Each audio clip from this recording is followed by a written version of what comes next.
Hello everyone, welcome back to my series. आज का topic है बेस पेमेंट का। Method of base payment, wages क्या है, सैलरी क्या होती है, कंपनसेशन कौन कौन से एम्प्लॉय को दिए जाते हैं, वो हमने प्रीवियस टॉपिक में पढ़ लिए हैं। मेथड ऑफ वेजेस पेमेंट की बात करें तो कोई भी व्यक्ति किसी प्रकार की सर्विस दे रहा है, प्रोडक्शन कर रहा है, तो उसको बेसिस के तौर पे पेमेंट की जाती है। ये पेमेंट टाइम के आधार पे, पीस रेट के आधार पे होती है। जो भी आप फैक्ट्री में टाइम स्पेंड करते हैं उसके आधार पे प्रोडक्शन करते हैं या कोई भी पार्टिकल्स प्रोड्यूस कर रहे हैं, then organisation pay to the amount as the form of the basis. Basis production के आधार पे दी जाती है। जितना वर्कर प्रोड्यूस करता है उस आधार पे बेसिस की पेमेंट होती है। आजकल के मॉडर्न के टाइम आधार पे बेसिस पेमेंट एक डाइवर्स सिस्टम्स हैं। डिफरेंट डिफरेंट आधार पे, डिफरेंट डिफरेंट क्राइटेरिया के आधार पे बेसिस दी जाती है। उसमें डिफरेंट डिफरेंट मेथड्स इन्वॉल्व हैं।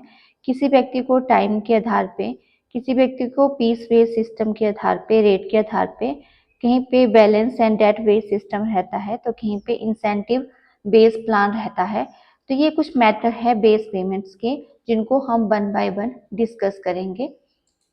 फर्स्ट आता है टाइम बेस्ड पेमेंट सिस्टम, जिसको डेली वेजेस पेमेंट सिस्टम ही कहते हैं। यहाँ पे वर्कर को जो भी वेजेस पे की जाती है वो टाइम के आधार पे, जो उसने फैक्ट्री में टाइम स्पेंड किया है ये उसके आधार पे की जाती है। ये सबसे सिंपल और ओल्ड मेथड है। इसके अकॉर्डिंग एक टाइम पीरियड फिक्स होता है। ये पर आवर हो सकता है, पर डे, पर वीक, पर मंथ हो सकता है। उसके आधार पे जो टाइम आप स्पेंड कर रहे हैं उसके आधार पे आपको बेसिस दी जाएगी। और इसमें quantity and quality of production are not taken into account. इस मेथड्स में जो आपकी क्वांटिटी कितना आप प्रोड्यूस कर रहे हो, उस क्वांटिटी में कितनी क्वालिटी प्रोड्यूस कर रहे हो, वो मैटर नहीं करता है। तो टाइम बेस्ड डेली बेसिस में व्यक्ति को पेमेंट उसके टाइम पीरियड के आधार पे दी जाती है। यहाँ पे एम्प्लॉयर और एम्प्लॉय का आपस में म्यूचुअल कंसर्न रहता है।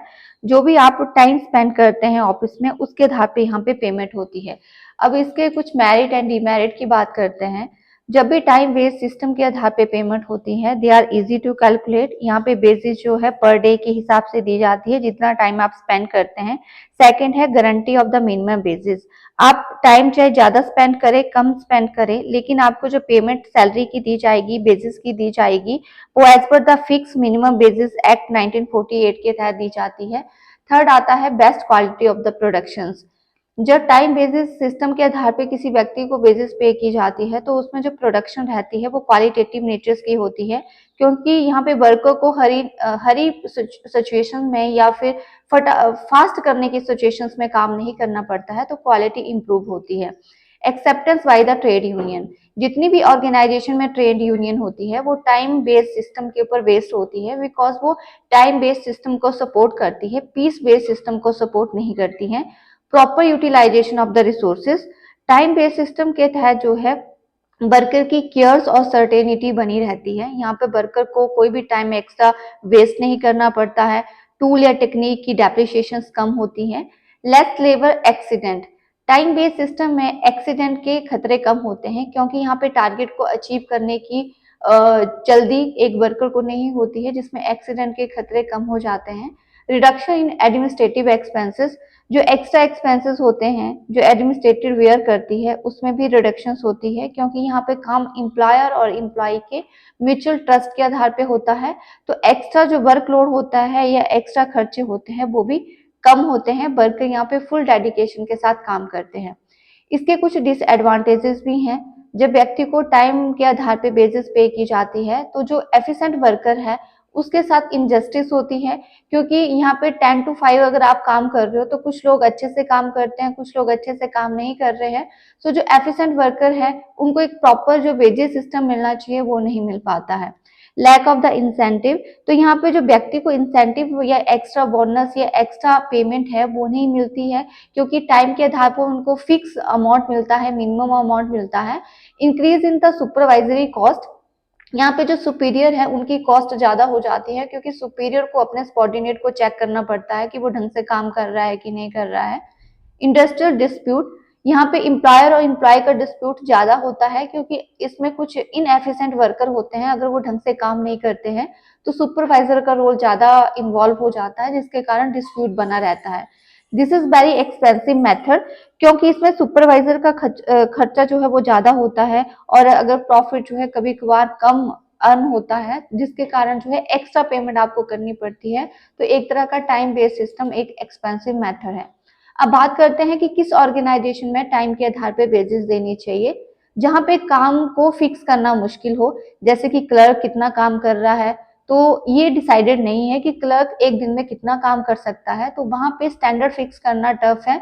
तो वहां पे टाइम बेस्ड सिस्टम के आधार पे आप पेमेंट कर सकते हैं। जहां पे आप चाहते हो कि क्वालिटी को इम्प्रूव करना है, क्वालिटी किसी प्रोडक्ट की ज्यादा होनी चाहिए, वहां पे भी आपको टाइम बेसिस के आधार पे जो है वो पैसे देने चाहिए। जहां पे perform a task joint effort, आप किसी के साथ मिलकर काम करना चाहते हैं, ग्रुप में काम करवाना चाहते हैं, वहां पे आपको पेमेंट टाइम बेसिस के आधार पे देनी चाहिए। जहां पे लेबर और प्रोडक्शन अनरिलेटेड होती है, मतलब लेबर जो है और प्रोडक्शन की कैटेगरी एक दूसरे के साथ जुड़ी नहीं होती है, तो वहां पे टाइम बेस्ड सिस्टम ठीक रहता है। जहां पे प्रोडक्शन प्रोसेस थोड़ा सा टफ रहता है, कॉम्प्लेक्स नेचर का है, या स्पेशल वन कोई काम करना चाहते हैं यहाँ पे, तो वहाँ पे भी आप टाइम बेस्ड सिस्टम को अपना सकते हैं। जहाँ पे ऑर्गेनाइजेशन में टूल और इक्विपमेंट जो है वो काफी एक्सपेंसिव नेचर्स के होते हैं, ज्यादा खर्चे से आप परचेज करते हो, तो वहां पे भी आप टाइम बेस्ड सिस्टम को अडॉप्ट कर सकते हैं। इसके अलावा जिस काम में मेंटल वर्क ज्यादा इन्वॉल्व होता है, चाहे वो एडमिनिस्ट्रेशन का काम हो, चाहे वो पॉलिसी डिसाइड करने का काम हो, तो उसमें भी व्यक्ति को टाइम बेस के आधार पे ही पेमेंट देनी चाहिए। नेक्स्ट जो मेथड है हमारा बेसिस पेमेंट का, वो है पीस बेस्ड सिस्टम। इस मेथड में क्या है, जो भी व्यक्तियों को हम बेसिस देंगे वो टाइम के आधार पे नहीं देंगे, बल्कि जितना अमाउंट उन्होंने प्रोड्यूस किया है, जितनी यूनिट उन्होंने प्रोड्यूस की है, उसके आधार पे यहाँ पे पेमेंट दी जाती है। यहाँ पे व्यक्ति की पेमेंट उसके पीस रेट के आधार पे की जाती है, जितना वो ज्यादा प्रोड्यूस करेगा उसके आधार पे उसको पेमेंट होगी। अगर वो 1 यूनिट कम प्रोड्यूस कर रहा है तो उसे कम पेमेंट होगी। यहाँ लेबर को टाइम के आधार पे काम करने की जरूरत नहीं होती है, बल्कि यूनिट को उस हिसाब से प्रोड्यूस करने की जरूरत होती है। जितना एक स्टैंडर्ड सेट किया है पीस रेट बनाने का, उस पीस रेट के आधार पे यहाँ पे व्यक्ति को पेमेंट होगी। तो जो बेसिस है वो पर यूनिट ऑफ प्रोडक्शन के आधार पे डिसाइड होती है कि कितनी यूनिट उसने प्रोड्यूस की है, कितनी लिमिट रखी थी, उस लिमिट से ज्यादा अगर प्रोड्यूस किया जा रहा है तो उसको बोनस दिया जाएगा। अगर उस यूनिट से लिमिट से कम वो प्रोड्यूस कर रहा है तो उसको बोनस नहीं दिया जाएगा। तो एक तरह से यहाँ पे व्यक्ति की एफिशिएंसी को जज किया जाता है। जब बेसिस को डिफरेंट लेबर की एफिशिएंसी के आधार पे करना है, अगर व्यक्ति लिमिट जो एक स्टैंडर्ड फिक्स किया है उसके आधार पे प्रोड्यूस कर रहा है तो वो एफिशिएंट है, अगर वो स्टैंडर्ड के आधार पे प्रोड्यूस नहीं कर रहा है वो इनएफिशिएंट है। तो या एफिशिएंसी को जज करने के लिए हमारे पास 3 पीस रेट होते हैं। एक होता है increasing piece rate, second decreasing piece rate, third है state piece rate. Increasing piece rate में क्या है, जब आपकी क्वांटिटी ऑफ प्रोडक्शन बढ़ेगी तो आपकी वेजेस भी बढ़ेगी, मतलब आप ज्यादा प्रोड्यूस कर रहे हो तो आपकी वेजेस भी ज्यादा आपको दी जाएगी। डिक्रीजिंग पीस रेट में क्या होगा कि अगर आप क्वांटिटी आप ज्यादा प्रोड्यूस कर रहे हैं देन आपकी वेजेस कम होगी, यहाँ पे उल्टा है। तो डिक्रीजिंग पीस रेट में आपका नेगेटिव रिलेशंस होता है कि क्वांटिटी प्रोडक्शन ज्यादा होने पे आपकी वेजेस कम होगी, और स्ट्रेट पीस रेट में आपका पॉजिटिव रिलेशन रहता है कि भाई अगर आप ज्यादा प्रोड्यूस कर रहे हैं तो बेसिस ज्यादा होगी, अगर आप कम प्रोड्यूस कर रहे हो तो बेसिस भी क्या मिलेगी आपको, कम मिलेगी। तो इस तरह से आपके पास जो है ये 3 प्रकार के इंक्रीज पीस रेट है, डिक्रीजिंग पीस रेट है and the straight piece rate के आधार पे आपकी बेसिस डिसाइड होती है। अगर सिंपली इसको समझे, जितनी आप प्रोडक्शन या यूनिट बनाएंगे उस हिसाब से आपको बेसिस दी जाएगी। इसके एडवांटेजेस और डिसएडवांटेजेस क्या हैं? इसके एडवांटेजेस की बात करें तो इंसेंटिव टू वर्कर, वर्कर को इंसेंटिव पे किए जाते हैं। जो एफिशिएंट वर्कर होते हैं, ज्यादा प्रोड्यूस कर रहे हैं या एक जो स्टैंडर्ड सेट किया था उसके आधार पे प्रोड्यूस कर रहे हैं, तो उनको अच्छे इंसेंटिव मिलते हैं। यहाँ पे वर्कर को चेक करने की जरूरत नहीं है कि वो काम कर रहा है कि नहीं कर रहा है। यहाँ पे वर्कर को जो भी सैलरी दी जाती है, बेसिस दी जाती है, वो उसकी योग्यता के आधार पे दी जाती है। एंड प्रोडक्शन कॉस्ट यहाँ पे कम होती है, क्योंकि अगर आप प्रोडक्शन कॉस्ट को कम करना चाहते हैं, एफिशिएंसी से वर्कर की बढ़ेगी, प्रोडक्शन ज्यादा होगी। अगर प्रोडक्शन ज्यादा हो रही है तो कॉस्ट पर यूनिट कम हो जाएगी। अगर आप चाहते हो कि मशीन की प्रॉपर यूटिलाइजेशन हो, मशीन की अच्छी वर्किंग हो, अच्छे से मशीन पे काम किया जाए, तो पीस रेट सिस्टम को आप यूज़ कर सकते हैं। अगर आप प्रोडक्शन में किसी तरह की इम्प्रूवमेंट करना चाहते हो, तो पीस रेट सिस्टम के आधार पे बेसिस दे। जब आप चाहते हैं कि वर्कर जो है वो मोबाइल नेचर के, मोबाइल का मतलब है एक जगह से दूसरी जगह ले जाने वाले नेचर्स के हैं, तो वहाँ पे पीस रेट सिस्टम के आधार पे आप बेसिस दे सकते हैं। जहाँ पे आप चाहते हैं कि वर्कर कंटिन्यू आए, अब्सेंट ना हो, लेबर टर्नओवर जो है वो डिक्रीज हो, तो वहाँ पे पीस रेट सिस्टम को अपनाएं। जहाँ पे व्यक्ति के मोराल को आप बूस्टअप करना चाहते हैं, तो वो पीस रेट सिस्टम ठीक होता है। इसका कुछ डिसएडवांटेजेस भी हैं जहाँ पे पीस रेट सिस्टम के आधार पे बेसिस दी जाती है, क्योंकि प्रोडक्शन लो क्वालिटी की प्रोड्यूस होती है, व्यक्तियों की हालत यानी इल हेल्थ पे ऊपर ज़्यादा फर्क पड़ता है। लोग जो है वो जो महंगी मशीनरी होती है उसका भी प्रॉपर यूज़ नहीं कर पाते हैं, क्योंकि उनको जस्ट टारगेट को अचीव करना होता है और इनकम आपकी सर्टेन नहीं है। सर्टेन का मतलब कि जो कम प्रोड्यूस कर रहा है उसको कम इनकम मिलेगी, जो ज़्यादा प्रोड्यूस कर रहा है उसको ज़्यादा इनकम मिलेगी, और कुछ ऑफिस एक्सपेंसेस के खर्चे ज़्यादा बढ़ जाते हैं। और इस केसेस में एम्प्लॉयर और एम्प्लॉय के बीच भी कन्फ्लिक्ट बना रहता है, क्योंकि जब आप किसी को कम सैलरी पे कर रहे हो एक स्टैंडर्ड के आधार पे, तो एक कन्फ्लिक्ट जो है एम्प्लॉयर एम्प्लॉय के बीच बना रहता है। साथ में ही जो ट्रेड यूनियन है वो हमेशा ही इसके अपोजिट रहती है कि वो पीस रेट के आधार पे चीज़ों को एक्सेप्ट नहीं करती है कि उसके आधार पे उसको बेसिस मिले। अब बात करते हैं सुटेबिलिटी की, कि पीस रेट सिस्टम किस ऑर्गेनाइजेशन को अपनाना चाहिए। जहाँ पे वर्क का स्टैंडर्ड फिक्स हो, टारगेट फिक्स हो, जहाँ पे काम जो है वो रिपीटेड नेचर का हो, जहाँ पे प्रोडक्टिविटी लेबर की जो है वो आप इंक्रीज करना चाहते हैं, जहाँ पे फिजिकल वर्क ज़्यादा होता है, मेंटल वर्क कम हो, जहाँ पे आप अपने काम को मेजर कर सकते हैं यूनिट के हिसाब से, जहाँ पे आप क्वालिटी का काम पसंद नहीं करते या क्वालिटी आपके लिए इतनी इम्पोर्टेंट नहीं है, जहाँ पे आपका जो है वो हाई लेवल ऑफ स्किल की ज़रूरत नहीं पड़ती है या काम आपका फ्लेक्सिबल नेचर्स का है, तो उस केस के आधार पे आपका पीस रेट सिस्टम को आप अपना सकते हैं, जहाँ पे आपके स्टैंडर्ड सेटअप हैं, वर्क नेचर रिपीटेड हो एंड आप अपने लेबर की एफिशिएंसी को इंक्रीज करना चाहते हैं, तो वहाँ पे पीस रेट सिस्टम अपना सकते हैं। थर्ड जो आपका मेथड है बेसिस को पेमेंट करने का, वो है balance and the debit method. Balance का मतलब क्या होता है, बचा हुआ भाग, और डेबिट का मतलब क्या है, कटा हुआ भाग। यानी आपने यहाँ पे कोई चीज प्लस करनी है, कोई चीज यहाँ पे माइनस करनी है। तो जिस तरह से आपने टाइम बेस्ड सिस्टम या पीस बेस्ड सिस्टम पढ़ा है, उसी तरह से बैलेंस और डेट सिस्टम भी है। यहाँ पे जो लेबर की जो पेमेंट होती है, वो जितना उसने काम किया है उसके आधार पे पेमेंट होती है, यानी मिनिमम डेली बेसिस यहाँ पे फिक्स होती हैं। और जो पीस रेट सिस्टम में हमने पढ़ा कि जो डेली व्यक्ति जितना भी पीस यूनिट बना रहा है उसके आधार पे उसको पेमेंट होगी। लेकिन उससे उल्टा जो है वो अभी हम इसमें डिस्कस करेंगे। इस मेथड में मिनिमम डेली वेजेस फिक्स रहती है। फॉर एग्जाम्पल कि आपको दिन का 100 रुपीज दिया जाएगा, अगर उस 100 के हिसाब से अगर आपने 110 यूनिट प्रोड्यूस की है, तो जो 10 है वो आपकी प्लस हो जाएगी। अगले जो मंथ के लिए आपकी 10 रुपये आपके एक्स्ट्रा बन रहे हैं वो प्लस हो जाएंगे। अगर आपने 100 आपका टारगेट है दिन का और आपने 90 ही अचीव किया हुआ है, 90 यूनिट का ही अचीव किया हुआ है, तो 10 आपके नेक्स्ट मंथ आपके इनकम में से माइनस हो जाएंगे। तो इसी को ही balance and the debit method कहा जाता है, कि आपका एक टारगेट फिक्स हो जाएगा मिनिमम डेली वेजेस का, कि मिनिमम आपको इतना काम करना है, मिनिमम आपको जो 100 यूनिट प्रोड्यूस करनी है, 100 तक काम करना है या 100 पीस बनाने हैं। उस मिनिमम डेली बेसिस के आधार पे जो एक्स्ट्रा अमाउंट होता है, जो एक्स्ट्रा आपका पैसा आप अर्न कर रहे हो उस दिन, वो प्लस हो जाएगा एक्स्ट्रा आपके नेक्स्ट मंथ में। और जो आपका कम अगर आप काम कर रहे हो उस आउटपुट के आधार पे, आप मिनिमम डेली बेसिस के आधार पे आप कम पीस बना रहे हो, तो वो आपके अकाउंट में से डेबिट हो जाएगा। इसी को ही balance and the debit method कहते हैं। नेक्स्ट आपका फोर्थ है इंसेंटिव बेस्ड प्लान। इंसेंटिव का मतलब होता है कि जब आपको कोई भी आप काम कर रहे हो तो आपको कुछ एक्स्ट्रा पेमेंट आपको दी जाएगी। टाइम बेसिस पेमेंट में और पीस बेसिस पेमेंट में कुछ डिफरेंसेस थे, कुछ डिफेक्ट थे, जिसके आधार पे इंसेंटिव बेस्ड प्लान बना। एक तरह का टाइम बेसिस और पीस बेसिस सिस्टम का ही मिक्सचर है, दोनों को कॉम्बिनेशन के आधार पे ही बनाया गया है। लेकिन जो टाइम बेस्ड सिस्टम है वो स्किल्ड और अनस्किल्ड वर्कर के बारे बारे में नहीं बताता है कि टाइम में आप 10 to 5 काम कर रहे हैं, लेकिन वर्कर कौन स्किल्ड अच्छे से काम कर रहा है, कौन अच्छे से काम नहीं कर रहा है, वो आप नहीं बता पाओगे। लेकिन जब पीस बेस्ड सिस्टम की बात आती है, जब एक यूनिट को प्रोड्यूस करने की बात आ रही है, यूनिट ऑफ प्रोडक्शन को प्रोड्यूस करने की बात आती है, तो वहां पे क्वालिटी इग्नोर हो जाती है।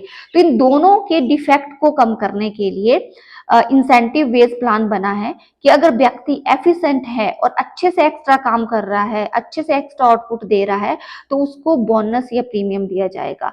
अगर व्यक्ति, इसमें क्या होता है कि व्यक्ति की एफिशिएंसी का बारे में पता चल जाता है, और एफिशिएंसी को जज करने के लिए या प्रीमियम या बोनस देने के लिए सबसे पहले हमें स्टैंडर्ड फिक्स करना पड़ेगा। फॉर एग्जांपल जैसे 100 यूनिट आपको प्रोड्यूस करनी है, अब 100 यूनिट प्रोड्यूस करनी है, तो जो 150 प्रोड्यूस कर रहा है तो उसको एक्स्ट्रा इंसेंटिव दिया जाएगा, जो नहीं कर रहा है उसको कोई इंसेंटिव नहीं मिलेगा। उसी तरह से प्रीमियम, प्रीमियम का मतलब है जब जॉब जो है एक फिक्स स्टैंडर्ड टाइम से पहले अगर आप पूरा कंप्लीट कर लेते हैं, जैसे 2 दिन का काम आप 1 दिन में ही कंप्लीट कर रहे हो, तो भी आपको बोनस या प्रीमियम जो है वो दिया जाएगा, एक्स्ट्रा अमाउंट दिया जाएगा।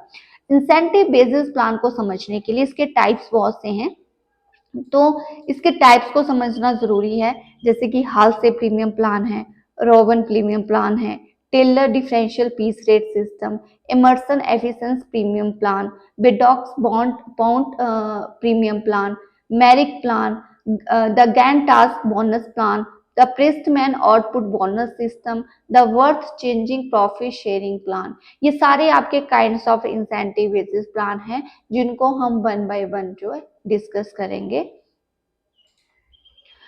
फर्स्ट वन आता है यहाँ पे हाल से प्रीमियम प्लान। हाल से प्रीमियम प्लान को 1890 में एक कनेडियन सिटीजन ने डेवलप किया था, एफ ए हाल से जिसका नाम था, उसके नाम पे ही इसका हाल से प्रीमियम नाम पड़ा। इस प्लान में एक स्टैंडर्ड टाइम इन्वॉल्व रहता है, स्टैंडर्ड वर्क सेटअप होता है। जो भी व्यक्ति काम करेगा उस स्टैंडर्ड के आधार पे, उस स्टैंडर्ड जो फिक्स किया गया है उसके आधार पे काम करेगा, और व्यक्ति को स्टैंडर्ड टाइम के आधार पे जो फिक्स टाइम है उसके टाइम पर अपने काम को कंप्लीट करना होता है। अगर व्यक्ति स्टैंडर्ड से कम टाइम पे अपने काम को कंप्लीट कर रहा है तो उसको एक्स्ट्रा बेनिफिट प्रीमियम दिया जाएगा। जैसे कि आपको 4 घंटे बोला काम करने के लिए, आप 3 घंटे ही काम करके कंप्लीट कर दे रहे हो, तो आपको एक्स्ट्रा प्रीमियम यहाँ पे पे किया जाएगा। यहाँ वर्कर को 33.5% से 50% तक बेसिस प्रीमियम दिया जाता है। तो ये आपका जीके में आता है क्वेश्चन कि हाल से प्रीमियम प्लान को किसने डेवलप किया है, एफ ए हाल से ने। और हाल से प्रीमियम प्लान में जो प्रीमियम का अमाउंट पे करने का क्राइटेरिया है वो कितना % है। यहाँ वर्कर को जो प्रीमियम अमाउंट दिया जाता है वो 33.3% से लेकर 50% तक प्रीमियम जो है वो होता है। लेकिन अगर कोई व्यक्ति जो है वो स्टैंडर्ड के आधार पे काम नहीं कर पाता है, जो स्टैंडर्ड फिक्स है वो विद इन द स्टैंडर्ड उस काम को कंप्लीट नहीं कर पाता है, फिनिश नहीं कर पाता है, तो उसको ऐसा नहीं है कि उसको प्रीमियम दिया जाएगा। प्रीमियम उसको दिया जाएगा जो बेटर काम परफॉर्म कर रहा है, जो अपनी एफिशिएंसी को इंक्रीज कर रहा है। तो हाल से प्रीमियम प्लान को कैलकुलेट करने का एग्जांपल्स क्या होता है, इसका फॉर्मूला क्या होता है? इसका फॉर्मूला होता है total wages multiply by the rate, time taken multiply by the rate per hour. So आपको टोटल वेजेस जब कैलकुलेट करनी है, टाइम टेकन जितना आपने टाइम लिया है उसको रेट पर आर के हिसाब से मल्टीप्लाई करना है, T multiply by R. Then आपको टाइम सेव, जितना आपने टाइम सेव किया हुआ है उसको भी आपको आर के साथ मल्टीप्लाई करना है। पी का मतलब यहाँ पे स्टैंडर्ड टाइम, जैसे 4 घंटे था और आपने 3 घंटे में टाइम कंप्लीट कर दिया तो 4 - 3 1 आ जाएगा, और उसको देन आपको रेट पर आर के हिसाब से माइनस करना है। अब यहाँ पे एग्जांपल मैंने आपको लिखा है, तो fix standard time work 10 units, आपको 10 यूनिट बनानी है एंड टाइम 5 घंटे में आपको तैयार करनी है। फिक्स मिनिमम बेसिस जो है वो 10 पर आवर है, 1 घंटे का 10 रुपए है। अब प्रीमियम जो है वो आपका 40% प्रीमियम है। आपने 4 घंटे में काम कंप्लीट कर दिया तो 5 - 4 कितना हुआ, 1 घंटा आपका बच रहा है। तो how to calculate the total work? Total work आपका कैलकुलेट होगा कि द टी टाइम, जो आपका टाइम आपने कितना लिया, 4 घंटे लिया, 4 घंटे का कितना रेट बन रहा है, 10 रुपए बन रहा है, प्लस टाइम सेव कितना किया आपने, 40% आपने जो है वो आपका टाइम सेव्ड है। 40% ऑफ द 10 निकालना है, 40% 10 कितना आ गया, 4, तो 40 + 4 आपका 44 बन रहा है। तो आपको जो बेसिस दी जाएगी वो 44 दी जाएगी। पहले कितनी बन रही थी? 4। आपने जो टोटल आपका 40 मल्टीप्लाई बाय 4 मल्टीप्लाई बाय 10 आपका 40 बन रहा है, 4% आपका प्रीमियम का जुड़ जाएगा, तो यहाँ पे बेसिस जो है वो 44 हो जाएगी। तो उसी को ही हाथ से प्रीमियम प्लान कहते हैं। यहाँ जो प्रीमियम है वो आपका एक्स्ट्रा आप टाइम सेव कर रहे हो, जो time with in the standard आपने सेट किया था, उस स्टैंडर्ड के पहले आप टाइम को कंप्लीट करके काम को दे रहे हो, देन आपको प्रीमियम यहाँ पे किया जाएगा। और जो टाइम के अकॉर्डिंग होगा या जिस व्यक्ति ने टाइम के हिसाब से काम दिया उसको एक्स्ट्रा प्रीमियम पे नहीं किया जाएगा। एक्स्ट्रा प्रीमियम उन्हीं लोगों को पे किया जाएगा जो टाइम से पहले काम को फिनिश करेंगे। अभी यहाँ पे एडवांटेजेस की बात करते हैं। This is a very simple method, क्योंकि यहाँ पे इजी टू अंडरस्टैंड है। यहाँ पे मिनिमम बेसिस रेट है कि मिनिमम आपको मिलेगा, और इसके अलावा अगर एक्स्ट्रा आप प्रोड्यूस कर रहे हैं तो उसमें बोनस आपको मिलेगा। यहाँ पे एम्प्लॉयर और एम्प्लॉय दोनों को ही बेनिफिट है। एम्प्लॉय को क्या बेनिफिट है? क्योंकि उसको एक्स्ट्रा प्रीमियम मिल रहा है। एम्प्लॉयर को क्या बेनिफिट है कि उसको यहाँ पे गेन हो रहा है, मतलब उसका काम फटाफट हो रहा है। यहाँ पे व्यक्ति की एफिशिएंसी, कुशलता जो है वो बढ़ जाती है, क्योंकि लोग जो है वो अपना काम with in the time complete होता है उनका। यहाँ पे कंफ्लिक्ट भी कम होता है, क्योंकि आपको एक्स्ट्रा पैसे मिल रहे हैं, एक्स्ट्रा जो बोनस प्रीमियम मिल रहा है। इसके कुछ डिसएडवांटेजेस भी हैं। डिसएडवांटेजेस क्या है कि wrong distribution of the profit. Some time क्या होता है, वर्कर जो है वो प्रॉफिट के चक्कर में बहुत टाइम सेव करने की कोशिश करता है, जिससे क्वालिटी कम हो जाती है। नेक्स्ट जो है वो उसकी क्वालिटी प्रोडक्ट, यहाँ पे क्वालिटी से आप कंप्रोमाइज करके जो है वो काम को फटाफट करने की कोशिश करते हैं। और unfit for administrative point of view, क्योंकि कुछ एडमिनिस्ट्रेटिव के आधार पे जब आपने प्रोडक्शन विद इन द, आप फटाफट काम कर दोगे, आपको जो टाइम पीरियड दिया है उससे अगर पहले भी अगर जल्दी काम कर रहे हो तो उससे भी मैनेजमेंट इफेक्ट होती है। ऐसा नहीं है कि काम, क्योंकि काम के आधार पे आपकी पॉलिसी प्लानिंग बनती है। अगर उस काम को उस टाइम के बाद अगर फिनिश कर रहे हो तब भी प्रॉब्लम है, लेकिन उससे पहले जल्दी कर रहे हो प्रॉब्लम तब भी क्रिएट होगी। सेटिंग टू स्टैंडर्ड, अब आपको कितना स्टैंडर्ड सेट करना है, कितना टाइम पीरियड सेट करना है, तो उस टाइम के आधार पे उसको डिसाइड करना वो भी इसमें टफ रहता है। नेक्स्ट जो प्लान है वो है the Rowan premium plan. Rowan premium plan को 1901 में द जेम्स रॉबन ने बनाया था, उसके आधार पे ही इसका रॉबन प्रीमियम प्लान बना। जो worker is pay to fix amount basis for the standard time, यहाँ पे वर्कर जो पेमेंट दी जाएगी वो स्टैंडर्ड टाइम के आधार पे दी जाएगी। एंड यहाँ पे काम करने के लिए एक स्टैंडर्ड टाइम फिक्स होता है। अगर आप स्टैंडर्ड टाइम से पहले काम को कंप्लीट कर रहे हैं देन आपका प्रीमियम अमाउंट बढ़ेगा। अगर आप स्टैंडर्ड टाइम के बाद काम को कंप्लीट कर रहे हैं देन प्रीमियम अमाउंट आपका कम होगा। यहाँ पे प्रीमियम अमाउंट जो है वो एक्चुअल टाइम जितना आप सेव कर रहे हो उसके आधार पे कैलकुलेट किया जाता है, और प्रीमियम जो है वो सेव्ड टाइम के आधार पे कैलकुलेट होता है। पिछले वाले केसेस में हमने जो है वो सेम जितना आप टाइम सेव कर रहे हैं उसके आधार पे हमने प्रीमियम को कैलकुलेट नहीं किया, बल्कि आपने जितनी आउटपुट की थी उसमें प्रीमियम के अमाउंट को हमने प्लस किया। लेकिन यहाँ पे प्रीमियम का जो अमाउंट डिसाइड होगा वो सेव टाइम के आधार पे कैलकुलेट होगा। जैसे आपने 5 घंटे के बजाय 4 घंटे में काम कंप्लीट कर दिया तो 1 घंटे के आधार पे आपका प्रीमियम अमाउंट डिसाइड होगा। तो यहाँ पे रॉबन प्रीमियम प्लान जो है वो टाइम सेव के आधार पे प्रीमियम को कैलकुलेट करता है। अब बात करते हैं इसके एडवांटेजेस की। अब इससे एडवांटेजेस की बात करें, the certainty of income of worker remain because the receipts of minimum basis. यहाँ पे व्यक्ति को मिनिमम बेसिस जो है वो बनी रहती है। व्यक्ति को काम करने की जल्दी नहीं होती है, इसलिए एफिशिएंसी और इफेक्टिवनेस भी बनी रहती है। यहाँ पे व्यक्ति को जो एफिशिएंट वर्कर होता है या एम्प्लॉयर है दोनों को गेन होता है, और जो भी मशीनरी है उसका भी हम प्रॉपर यूज रॉबन प्रीमियम प्लान में हम कर सकते हैं। एंड इसके कुछ डिमेरिट भी हैं, क्योंकि इस प्लान को समझना इतना इजी नहीं है, ये कॉम्प्लेक्स नेचर का होता है। क्योंकि जो आपका प्रीवियस प्लान था दिस इज टू बी हाल से प्रीमियम प्लान, उसको समझना इजी है, क्योंकि जितना आप टाइम फिक्स रेट आपको मिलेगा, जितना आप टाइम के विद इन टाइम अगर आप काम को कंप्लीट कर रहे हैं तो उस रेट के आधार पे वो अमाउंट कैलकुलेट होगा। लेकिन अगर रॉबन प्रीमियम प्लान की बात करें तो यहाँ पे जो प्रीमियम का अमाउंट है वो टाइम सेव आप कितना कर रहे हो उसके आधार पे, उसके रेशियो के आधार पे यहाँ पे कैलकुलेट किया जाता है। नेक्स्ट है Taylor differential piece rate system. Taylor differential piece rate system को 1880 में एफडब्ल्यू टेलर्स ने डेवलप किया था। यहाँ पे व्यक्ति की एफिशिएंट कितना है या एफिशिएंट नहीं है उसके आधार पे डिसाइड करना, व्यक्ति जो किस तरह से व्यक्ति की कैपेसिटी को यूटिलाइज करना है, या व्यक्ति में बेसिस का किस तरह से फेयर को हम रिमूव कर सकते हैं, उसके लिए Taylor differential piece rate system एक अच्छा पीस रेट सिस्टम्स है। इसमें स्टैंडर्ड टाइम एक फिक्स होता है, 2 वेजेस लोगों को दी जाती है। यहाँ पे 2 वेजेस होती है, एक आपकी हाई रेट वेजेस होती है, एक आपकी लो रेट वेजेस होगी। जो व्यक्ति with in the time standard के अकॉर्डिंग काम को कंप्लीट कर देगा, जो टाइम आपको सेट किया गया था उसके अंदर अगर आप अपने काम को कंप्लीट कर रहे हैं तो आपको हाई रेट दिया जाएगा। अगर वर्कर उस टाइम को के अंदर या उस स्टैंडर्ड टाइम के अंदर काम को कंप्लीट नहीं किया जाएगा तो उसको लो रेट दिया जाएगा। तो यहाँ पे जो एफिशिएंट वर्कर होते हैं, जो फटाफट काम करने वाले वर्कर होते हैं, उनको ज्यादा बेसिस मिलती है। जो इनएफिशिएंट वर्कर होते हैं उनको कम बेसिस मिलती है। जैसे कि आपने टाइम रखा हुआ है कि अगर आप स्टैंडर्ड के टाइम के अकॉर्डिंग आपको 20 यूनिट बनानी है, 20 यूनिट में अगर आपने फटाफट काम कर दिया तो 2 रुपए के हिसाब से काम मिलेगा। अगर आपने टाइम जो है वो ज्यादा लगा रहे हो, स्टैंडर्ड के अकॉर्डिंग टाइम आप कंज्यूम कर रहे हो, आपको बहुत डिले हो गया काम करते करते, तो हो सकता है आपको 1.5 रुपए पर यूनिट के हिसाब से पैसे मिले।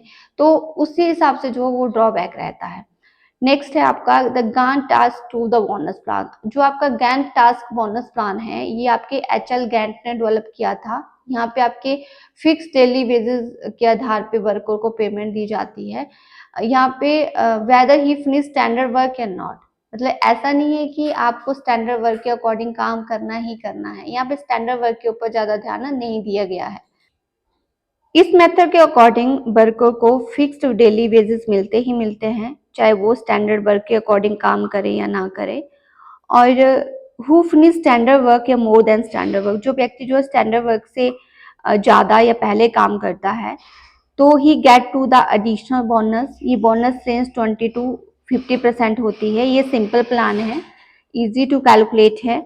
यहाँ पे मिनिमम बेसिस देने की गारंटी होती है। जो गैंट टास्क के बोनस प्लान है इसलिए फेमस है कि व्यक्ति चाहे स्टैंडर्ड से पहले या बाद में काम करें लेकिन उनको मिनिमम बेसिस मिलेगी मिलेगी। अगर वो स्टैंडर्ड से पहले काम को फिनिश कर रहा है, जो टाइम पीरियड डिसाइड किया गया है, तो व्यक्ति को बोनस मिलता है। स्किल्ड व्यक्ति की यहाँ पे पहचान होती है, उसको एक्स्ट्रा बोनस दिए जाते हैं। और ये टेलर सिस्टम के ड्रॉबैक को रिमूव करता है, क्योंकि टेलर सिस्टम में मिनिमम बेसिस देने की गारंटी नहीं थी। क्योंकि टेलर सिस्टम कहता है कि या तो आपको हाई रेट दिया जाएगा, लो रेट दिया जाएगा, लेकिन मिनिमम बेसिस नहीं दी जाएगी। तो यहाँ पे व्यक्तियों को इस तरह की टेंशन नहीं होती है कि उनको सैलरी कम मिलेगी या ज्यादा मिलेगी, लेकिन जो मिनिमम फिक्स है गवर्नमेंट के थ्रू या ऑर्गेनाइजेशन के थ्रू उतनी मिलेगी मिलेगी। कुछ डीमेरिट भी हैं, क्योंकि जो यहाँ पे जो इस गैंट टास्क बोनस प्लान में व्यक्ति जो ज्यादा लेजी रहते हैं और ट्रेड यूनियन भी इसके अपोज रहती है और बेस कॉस्ट इसकी काफी बड़ी बनी रहती है या ज्यादा जो है वो निकल के आती है। नेक्स्ट जो पेरिस्टमैन आउटपुट बोनस प्लान है, यहाँ पे वीकली स्टैंडर्ड प्रोडक्शन का फिक्स होता है। जो एक्चुअल प्रोडक्शंस है वो वीक के हिसाब से हम कंपेयर करते हैं। If the actual production of the week is less than to standard, तो worker are paid wage according to time wage system. अगर यहाँ पे एक्चुअल वर्क को हम वीकली यहाँ पे कंपेयर करेंगे, जो actual production of the week है वो कम आ रही है स्टैंडर्ड प्रोडक्शन से, तो वर्कर को टाइम वेज सिस्टम के आधार पे चीजें दी जाएगी। अगर एक्चुअल प्रोडक्शन आपकी ज्यादा है स्टैंडर्ड प्रोडक्शन के हिसाब से, तो आपको एक्स्ट्रा बेनिफिट या एक्स्ट्रा जो है वो डिस्ट्रीब्यूट बोनस दिया जाएगा। तो इसको कंपेयर करने के लिए आपको वीकली कंपेयर करना है। आप वीक के हिसाब से देखोगे कि माना कि आपने हफ्ते का रखा है 500 यूनिट प्रोड्यूस करना, आप 400 ही यूनिट प्रोड्यूस कर रहे हो तो टाइम बेसिस सिस्टम के आधार पे आपको बेसिस मिलेगी। लेकिन 500 के बजाय आप 600 प्रोड्यूस कर रहे हो तब आपको बोनस एक्स्ट्रा प्लान दिया जाएगा। और इसमें कैलकुलेट करने के लिए फॉर्मूला है। फॉर्मूला क्या है? एक्स्ट्रा प्रोडक्शन, जैसे 100 आप एक्स्ट्रा कर रहे हो, divided by standard production. Standard production कितनी थी? 500। तो आपका पास आ जाएगा था 100 डिवाइडेड बाय 500 मल्टीप्लाई विद 100। इस हिसाब से जो है बोनस आपका बनता है। नेक्स्ट है worth changing profit sharing plan. जो minimum time rate is not guaranteed. Worth changing profit sharing plan में मिनिमम टाइम रेट जो है वो गारंटी नहीं है। ये प्लान जो है वो न्यू ट्रेनी की एफिशिएंसी को इम्प्रूव करने के लिए बनाया गया है। अगर कोई नया व्यक्ति अपॉइंट होता है और उसकी एफिशिएंसी को अगर आपने इंक्रीज करना है और उसके आधार पे आपने बेसिस पे करनी है, तो इस worth changing profit sharing plan का आप यूज कर सकते हैं। इसमें जो टोटल वेजेस है वो कितनी पे करनी है? Standard time multiply by time taken multiply rate. Standard time जैसे माना आपका 5 घंटे हैं, आपने कितना टाइम लिया, 4 घंटे लिया, और कितना रेट बन रहा है, 1 यूनिट का 10 रुपए रेट है, तो आपके पास 5 के 20 एंड 20 मल्टीप्लाई बाय 10 आपका 300 का अंडर रूट निकालना है आपने, वो आपका टोटल वेजेस जो है वो उसमें निकल के आ जाएगी। तो ये पूरे आपके total method of the basis payment है, जिसमें कि आपके 2 बेसिस पेमेंट के मेथड छूट गए हैं। एक है आपका बिटॉक्स पॉइंट प्रीमियम प्लान और एक मैरिक प्लान है, जो यहाँ पे मैंने लिखे नहीं है। बिटॉक्स पॉइंट प्रीमियम प्लान की बात करें तो ये चार्ल्स बिटॉक्स ने डेवलप किया था 1911 में, और यहाँ स्टैंडर्ड टाइम फिक्स रहता है हर काम का, जितना भी आप काम कर रहे हैं उस स्टैंडर्ड के हिसाब से फिक्स रहता है। तो जो भी average of the work done as per unit है उसको ही पॉइंट कहते हैं, और उस पॉइंट के आधार यहाँ पे 60 पॉइंट अज्यूम किए गए हैं। उस पॉइंट के आधार पे ही, जैसे आपके 1 घंटे में आपके 60 पॉइंट हैं, मिनट आपके 60 होते हैं, तो यहाँ पे 60 पॉइंट लिए गए हैं। He does work more than 60 point, अगर आप 60 पॉइंट से ज़्यादा अगर आप काम कर रहे हो तो आपको प्रीमियम दिया जाएगा। अगर 60 पॉइंट से कम अगर आप काम कर रहे हो तो आपको प्रीमियम नहीं दिया जाएगा। ये अमाउंट जो है ये अमाउंट जो है वो मिनट के हिसाब से कैलकुलेट होता है। पिछले हमने चैप्टर में पढ़ा टाइम, टाइम का मतलब हो सकता है 1 घंटे 2 घंटे, लेकिन यहाँ पे टाइम के अकॉर्डिंग जो है वो प्रीमियम नहीं दिया जाता, यहाँ पे मिनट के अकॉर्डिंग प्रीमियम दिया जाता है। क्योंकि जो मैंने 60 पॉइंट आपको बताए तो 60 पॉइंट का मतलब यहाँ पे मिनट थे। बिटॉक्स प्रीमियम प्लान जो है वो आपके मिनट के आधार पे होता है। जो मैरिक प्लान है, मैरिक जो है एक तरह की मॉडिफिकेशन है टेलर सिस्टम्स की। यहाँ पे आपके 3 कैटेगरीज के आधार पे आपको बेसिस फिक्स होगी। एक बिगिनिंग पीस रेट होता है, एक डेवलपिंग वर्कर पीस रेट है, और एक skilled and efficient worker piece rate है। तो उसके आधार पे आपको पीस रेट दिया जाता है। तो ये दोनों जो है इसमें छूट गए थे, तो कभी नेक्स्ट अगर टॉपिक डिस्कस हुआ तो उसमें डिटेल में पढ़ेंगे।